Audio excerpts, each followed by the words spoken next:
कृष्ण की भूमि, आस्था की रज, संतों की तपस्थली और श्रद्धालुओं की धर्मस्थली।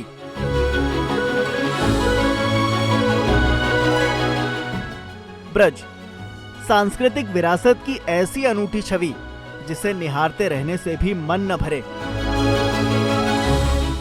कान्हा का अलौकिक ब्रज अपनी पौराणिकता और अनूठी संस्कृति के लिए जाना जाता है। यहाँ की दिव्य कुंज गलियां अपने अंदर पूरा सनातन समेटे हुए हैं। मगर नए संकल्पों के साथ आगे बढ़ रही कान्हा की नगरी अब नई गाथा लिखने को तैयार है। यहाँ विकास तो होगा ही, साथ साथ सांस्कृतिक विरासत और समृद्ध होगी। पौराणिकता सहेजे विकास जब आगे बढ़ेगा तो धर्म की नगरी की सुंदरता भी देखने लायक होगी। या यूं कहें कि अयोध्या और काशी के बाद अब मथुरा की बारी है।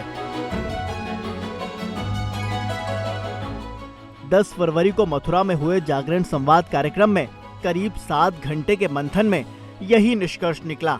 खुले मंच से महापौर और जिला पंचायत अध्यक्ष पर सवालों की बौछार भी हुई तो दोनों ने अपनी जिम्मेदारी समझ समाधान का भरोसा भी दिया। मगर उससे पहले दैनिक जागरण के संवाद कार्यक्रम के उद्घाटन सत्र में मथुरा के जिलाधिकारी शैलेंद्र कुमार सिंह ने नए भारत का नया उत्तर प्रदेश विषय पर अपने विचार रखे। खुले मंच से जब ब्रजवासियों ने सवाल किए तो डीएम शैलेंद्र कुमार सिंह ने उसके जवाब भी दिए। विकास की पहली सीढ़ी सपने होती है। हम सबसे पहले सपने देखते हैं कि हम क्या चाहते हैं और फिर उस सपने को पूरे करने के लिए फिर हम निरंतर प्रयास करते हैं। अगर हमारा विजन ही छोटा होगा तो शायद हम उन ऊंचाइयों तक नहीं पहुंच सकते हैं जिस पर पहुंचने की हम संकल्पना नहीं कर सकते हैं। माननीय प्रधानमंत्री जी अक्सर कहते हैं कि हमारे सपने बड़े होने चाहिए। हो सकता है कि आज हमारी समस्याएं हों, लेकिन आगे भी समस्याएं बनी रहेंगी। ऐसा अगर हम मान ले रहे हैं, दिस मीन्स कि हम विकास को अवरुद्ध करने का प्रयास कर रहे हैं। जरा कल्पना कीजिए उस भारत का जब देश 1947 में आज़ाद हुआ था। एक कैसा देश था जो सदियों तक विदेशी पराधीनता के दौर से गुजरा था और ब्रिटिशर्स को लगभग ये पता हो गया था 1940 के आसपास ही कि अब हिंदुस्तान हमें छोड़कर जाना होगा। जब चर्चिल जी प्रधानमंत्री थे ब्रिटेन के तो लगभग वो तय कर चुके थे शुरुआती दौर में कि हिंदुस्तान में अब ज़्यादा लंबे समय तक शासन नहीं किया जा सकता है। और उस दौर में उन्होंने क्या किया कि हिंदुस्तान के जो भी थोड़े बहुत संसाधन बच गए थे उसको अपने देश को समृद्ध बनाने में पूरी तरह से लगा दिया। यहाँ से पूरा फ्लो ब्रिटेन की तरफ होने लगा और फिर दुनिया को ये लगे कि ब्रिटिशर्स ही यहाँ शासन कर सकते हैं। उन्होंने हिंदुस्तान में डिवाइड एंड रूल की जो शुरुआती पॉलिसी थी उसको और तेज गति दी और धार्मिक आधार पर, जाति आधार पर हिंदुस्तान को बांटने की कोई कोर कसर नहीं छोड़ी। और जब देश 1947 में आज़ाद हुआ तो एक ऐसा भारत था जो 2 भागों में बंट गया। ये दुर्भाग्य था कि जो उस दौरान सांप्रदायिक दंगे हुए, जो दंश झेला देश ने, लेकिन हिंदुस्तान की अपनी रवायत रही है, अपनी संस्कृति रही है, अपना विश्वास रहा है और हमने फिर तेजी से आगे बढ़ना शुरू किया। और आज हिंदुस्तान किस मुकाम पर खड़ा है कि विश्व की सारी महाताकतें कहीं न कहीं हिंदुस्तान की तरफ हर उस अवसर पर देखती हैं जब विश्व समुदाय के किसी भी विचारों पर सबके एक विचार की आवश्यकता होती है, सबके सहयोग की जरूरत होती है। आज हिंदुस्तान उस मुकाम पर पहुंच चुका है। जागरण संवाद के पहले सत्र में उत्तर प्रदेश ब्रज तीर्थ विकास परिषद के उपाध्यक्ष शैलजाकांत मिश्र ने विकास की नई योजनाओं की जानकारी दी। इस सत्र का विषय मथुरा का पर्यटन, चुनौतियां और संभावनाएं था। देखिए, अभी काम तो लगभग शुरू हुआ है। न तो हम ये क्लेम कर रहे हैं कि काम ख़त्म हो गया और न ये ऐसा कार्य है जो ख़त्म होने वाला है। इससे आप जो भविष्य की संभावनाओं की बात कर रहे हैं, निश्चित रूप से भविष्य में हमारे पास और चैलेंजेस आने वाले हैं और कार्य भी बड़े स्तर पे हो रहा है। 84 कोस परिक्रमा की एक बड़ी योजना केंद्र सरकार के पास है। गडकरी जी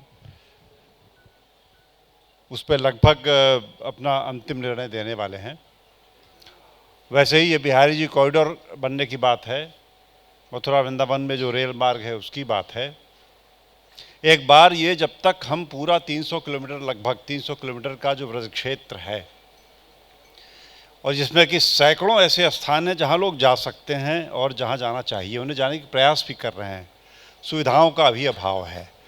84 कोस परिक्रमा का वो मार्ग जब प्रशस्त हो जाएगा, पड़ाव बन जाएंगे, वहाँ उन स्थानों पर आने जाने रहने की सुविधाएं हो जाएंगी, तो एक तो ये जो भीड़ अभी आपको एक जगह केंद्रित दिख रही है ये फैलेगी और जगहों पे जाएगी।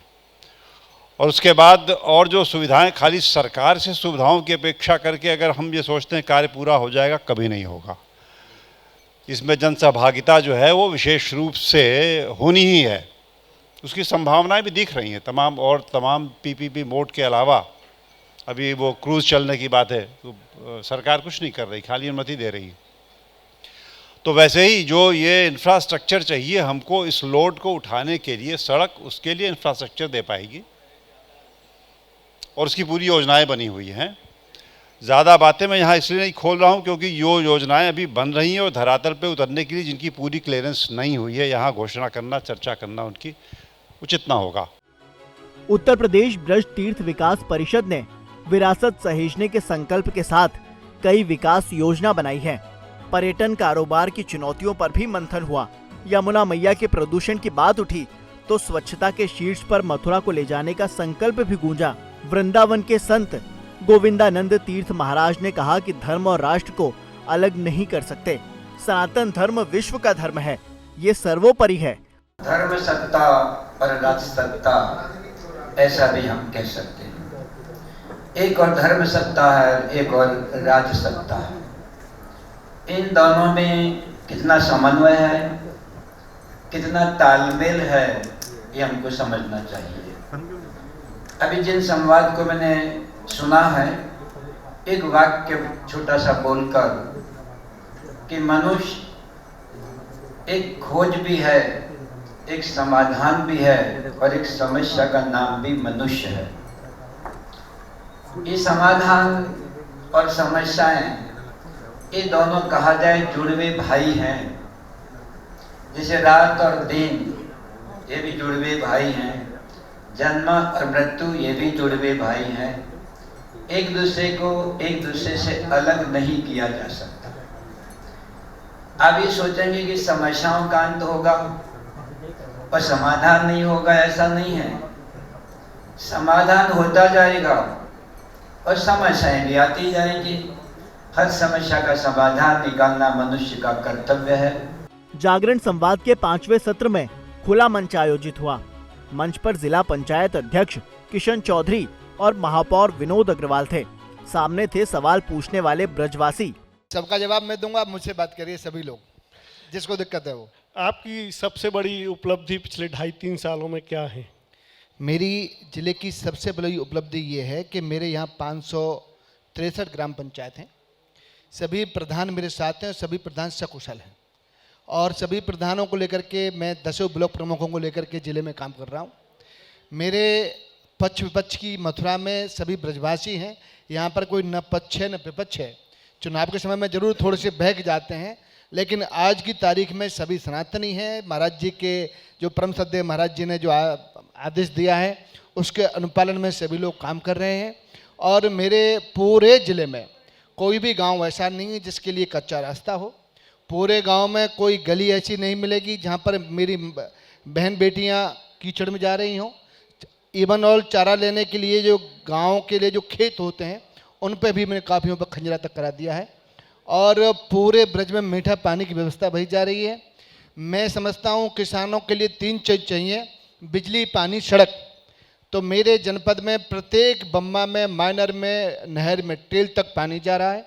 ये मैं दावे के साथ कह सकता हूँ। सारी नहरों का निरीक्षण मैं स्वयं करता हूँ। सड़क में कहीं कोई किसी गांव में दिक्कत है नहीं। बिजली की व्यवस्था योगी राज्य में पूरी है, वो एक अलग बात है कि हम लोग बिल जमा नहीं करते। और मेरे पूरे जिले में कोई तीव्र शिकायत नहीं। अब उद्योगों की अपनी मुश्किलें हैं तो उनके पास आगे बढ़ने का अवसर भी। शिक्षा के नए आयाम पर चर्चा हुई तो विशेषज्ञों ने बच्चों के बेहतर भविष्य के लिए अपने सुझाव भी दिए। कुल मिलाकर मर्यादा पुरुषोत्तम भगवान राम की अयोध्या नव्य, दिव्य और भव्य स्वरूप ले चुकी है। अब प्राथमिकता कान्हा का ब्रजधाम है।